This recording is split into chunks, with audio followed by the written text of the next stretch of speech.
Xin mến chào quý cô chú anh chị và các bạn. Mến chúc quý cô chú anh chị và các bạn có những ngày nghỉ cuối tuần thật là vui vẻ bên gia đình của mình ha. Hôm nay Vân xin chia sẻ đến quý cô chú anh chị và các bạn cách làm bánh cam nhân mặn nha. Và trong video hôm nay Vân cũng chia sẻ một bí quyết cách làm như thế nào để khi chúng ta chiên bánh á, vỏ bánh không bị nổ hoặc là bị nứt ha.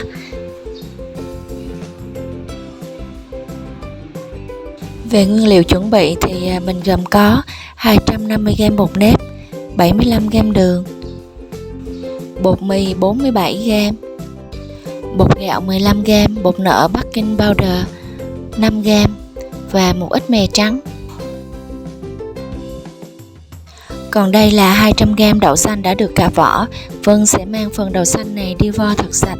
Sau đó mình sẽ ngâm với nước khoảng là 45 phút tới 1 tiếng để cho đậu xanh nở ra ha.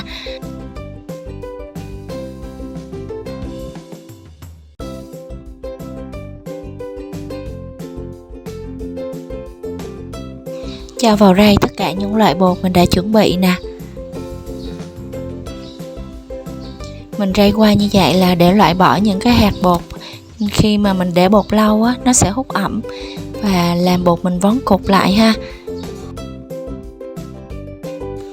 Lấy cây phới và trộn bột lên cho nó đều nha. Rồi mình sẽ rây.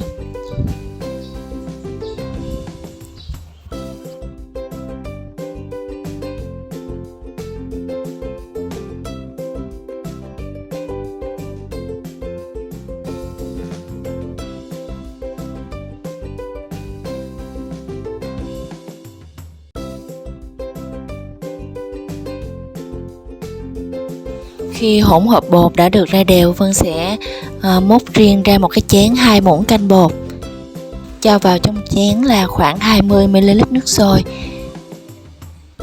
Sau đó mình sẽ nhồi cái phần bột này cho đến khi mà cái phần bột này dẻo mịn lại. Nhồi bột, nếu bột quá khô thì mình có thể thêm một ít nước, hoặc là bột nó bị ướt á, thì mình có thể thêm một chút bột vào ha. Đây là phương pháp lấy trùng bột cho vỏ bánh. Làm như vậy vỏ bánh của chúng ta rất là mềm dẻo và có độ kết dính rất tốt. Làm như vậy khi chiên thì vỏ bánh của chúng ta sẽ tránh được tình trạng nổ vỏ bánh nha. Vân đã làm và thất bại rất là nhiều lần. Vỏ bánh thì nổ, dầu thì bắn tung tóe đầy bếp luôn. Cho đến khi Vân sử dụng phương pháp này thì bánh rất ngon, đẹp, thành công rất là mỹ mãn luôn. Chuẩn bị một nồi nước sôi nhỏ. Bỏ cục bột vào luộc từ 3 tới 4 phút để cho cái cục bột này nó chín. Cục bột này nó hơi to ha. Vân sẽ xắn nó ra làm hai để cho thời gian nó rút ngắn lại, nó sẽ nhanh chín hơn. Khi bột chín, quý cô chú anh chị và các bạn, mình gấp cục bột bỏ qua tô nước đá nha, và chờ cho bột nguội.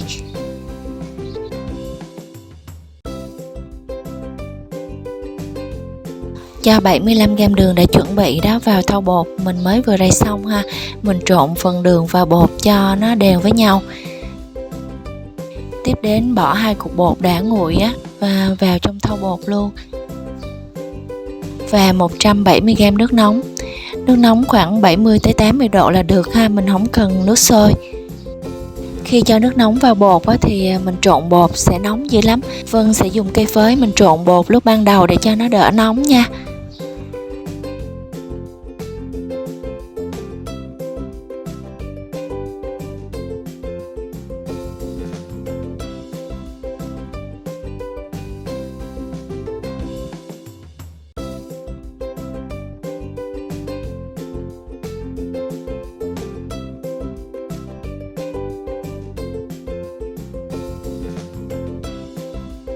Vì là bột cũ hoặc là bột mới thì độ hút nước của bột cũng sẽ khác nhau.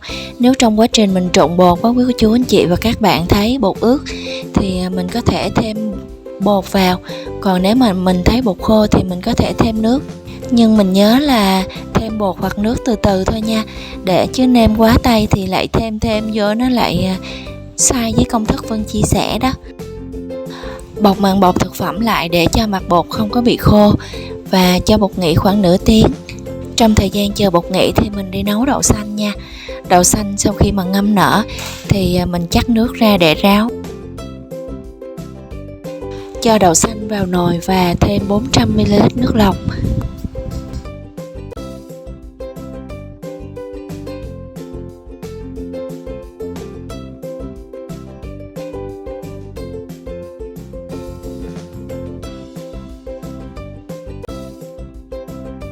Canh lượng nước cao hơn mặt đậu chút xíu để cho đậu có đủ lượng nước để nở nha.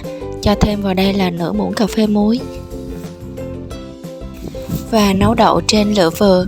Trong quá trình nấu đậu, nếu đậu có bọt thì chúng ta hớt bỏ phần bọt ở trên mặt đi ha. Khi đậu xanh bắt đầu rút hết nước rồi thì mình đậy nắp và hãm lửa nhỏ lại nha. Hãm lửa như vậy khoảng 15 phút thì đậu sẽ chín tơi. Đậu nở mềm xốp tơi ra như thế này là đạt nha.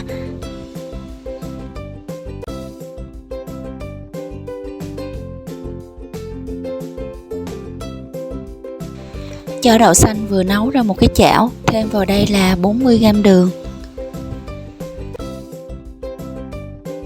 1/3 muỗng cà phê muối và 1/2 muỗng cà phê tiêu xay, cộng thêm 30g dầu ăn.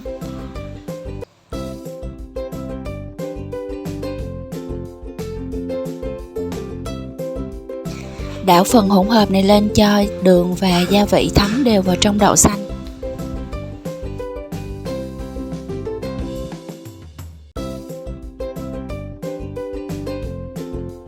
Để tạo độ kết dính cho nhân đậu xanh, khi chúng ta vô nhân á, nhân đậu xanh không bị vỡ thì Vân có chuẩn bị ở đây là một muỗng canh bột bắp. Mình chế vào đây là một xíu nước để pha loãng cái phần bột bắp này ra nha.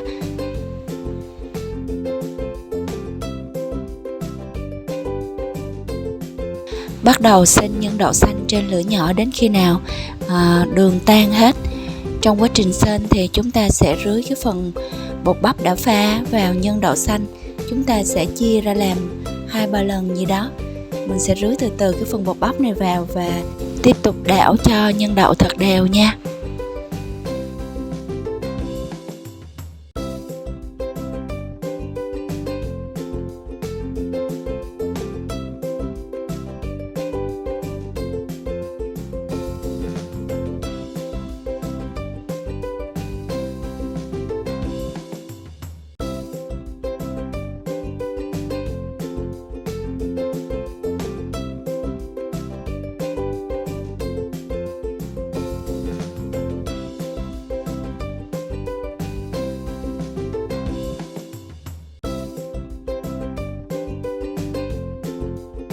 Đây là 200g thịt bằm.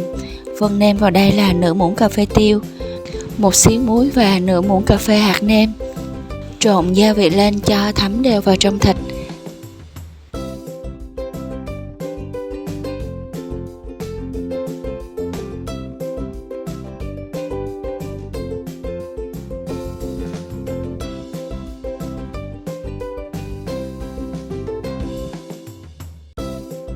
Chuẩn bị thêm một ít hành tím hoặc là gốc hành lá mình sắc nhuyễn ra như thế này.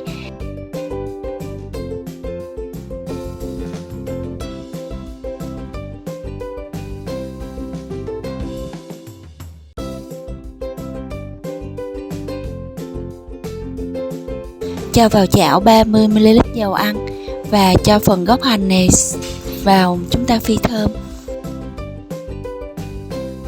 Hành thơm mình cho thịt bằm vào xào luôn. Đến khi nào quý cô chú anh chị và các bạn thấy thịt khô ráo và chín đều là mình tắt lửa.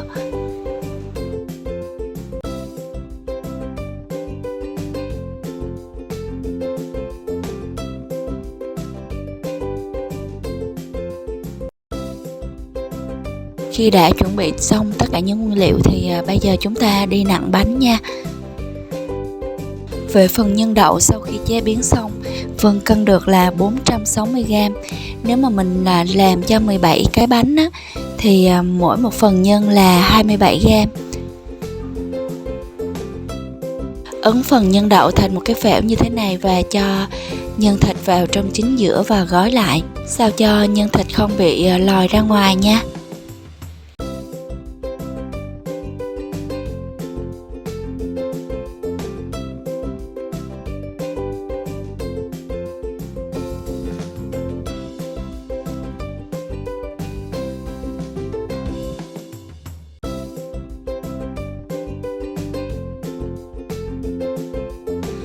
Vân Phần bột cũng vậy, mình sẽ cân tổng lượng bột lên và chia cho 17 phần.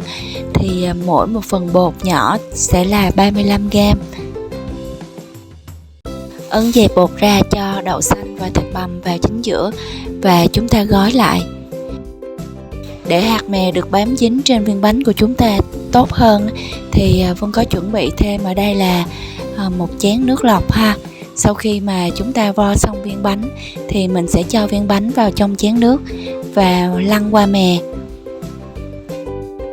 Quý cô chú anh chị và các bạn có thể không cần cho viên bánh vào trong chén nước mà có thể lăn viên bánh qua mè trắng sau khi tạo hình xong luôn. Nhưng mà làm như vậy thì lượng mè sau khi chúng ta lăn sẽ bám dính vào bánh ít hơn là mình nhúng qua nước, cũng như khi chúng ta chiên mè nó sẽ rớt ra nhiều hơn ha.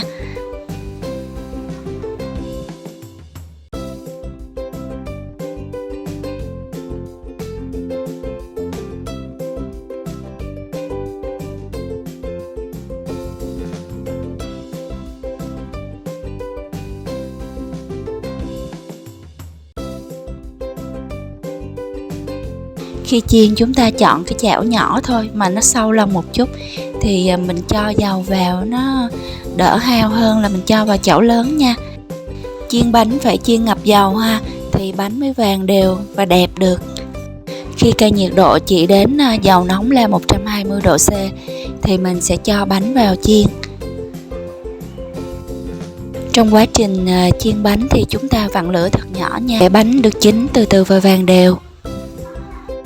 Trong quá trình mình chiên bánh, nếu cô chú anh chị và các bạn thấy dầu bắt đầu nóng quá rồi, bánh mới bỏ vô mà đã chuyển qua màu vàng sậm rồi đó, thì lúc đó là dầu nóng quá, mình phải tắt lửa liền nha, để giảm nhiệt độ của dầu xuống rồi mình mới bắt đầu chiên tiếp ha.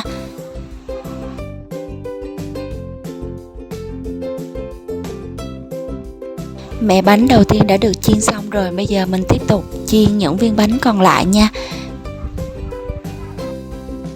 Như quý cô chú anh chị và các bạn thấy, bánh Vân chiên không hề bị bắn dầu một tí nào, cũng như là vỏ bánh không có bị nổ ha. Những viên bánh chúng ta lăn qua nước rồi mới lăn qua mè thì sau khi chiên, mè vẫn còn ở trên bánh rất là nhiều so với những viên bánh mà chúng ta tạo hình xong mình lăn trực tiếp qua mè luôn. Vậy là Vân đã chia sẻ xong đến với cô chú anh chị và các bạn một công thức cách làm bánh cam nhân mặn, cũng như là bí quyết làm sao để cho vỏ bánh cam không có bị nổ trong quá trình chiên. Mến chúc với cô chú anh chị và các bạn làm bánh cam nhân mặn thành công. Mọi ý kiến đóng góp cũng như thắc mắc hãy để dưới phần bình luận, Vân sẽ trả lời với cô chú anh chị và các bạn với thời gian sớm nhất có thể. Xem video hãy ấn like, share và đăng ký kênh để không bỏ lỡ những video hay tiếp theo mà Vân sẽ gửi đến với cô chú anh chị và các bạn nha. Còn bây giờ xin mến chào tạm biệt và xin hẹn gặp lại vào thứ Sáu tuần sau.